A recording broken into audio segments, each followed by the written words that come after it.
Welcome to Cronisphere, episode 76. Let's dive into the latest political and economic trends. First off, we turn to the Senate battlegrounds, where Republicans are gaining momentum. Wow.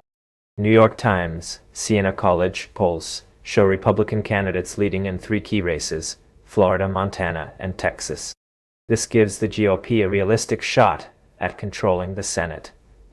Cook, political even shifted, Wisconsin from lean Democrat to a toss-up race, signaling that the competition is heating up. With less than a month until Election Day, both parties are intensifying their campaigns, but Republicans might just avoid a sweep if these trends hold.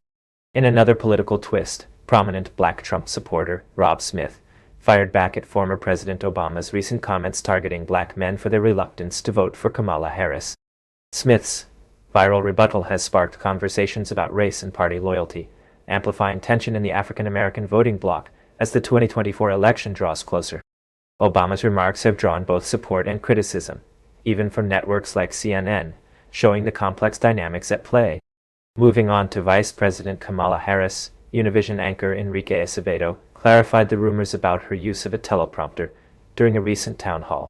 While Acevedo confirmed the prompter was used briefly for his own introduction, Harris' responses have nonetheless been scrutinized, with critics pointing to her evasive answers on economic issues, particularly inflation, which remains a top concern for voters. Speaking of inflation, Philip Mary of Rabobank discussed the ever-present inflation dragon in the global economy.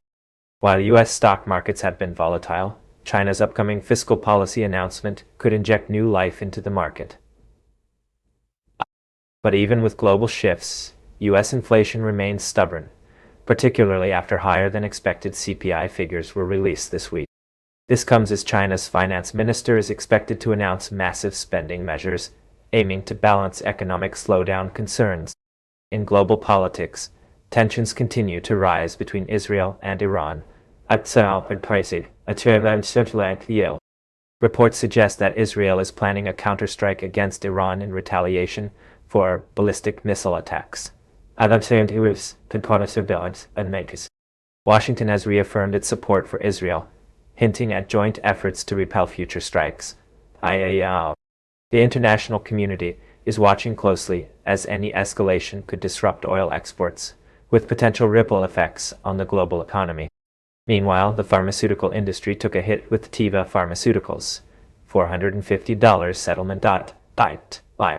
The company violated the Anti-Kickback Statute and the False Claims Act by unlawfully covering Medicare patient copays for their multiple sclerosis drug, Copaxone. This marks the largest settlement of its kind and is part of a broader U.S. crackdown on pharmaceutical companies using third-party foundations to skirt legal restrictions. And on a lighter note, a potential meeting between Donald Trump and Joe Rogan might finally happen. After years of speculation, Elon Musk hinted on Twitter that Rogan may interview Trump soon. While Rogan has been reluctant in the past, the timing of this interview, right before the 2020 election, could offer some fiery moments.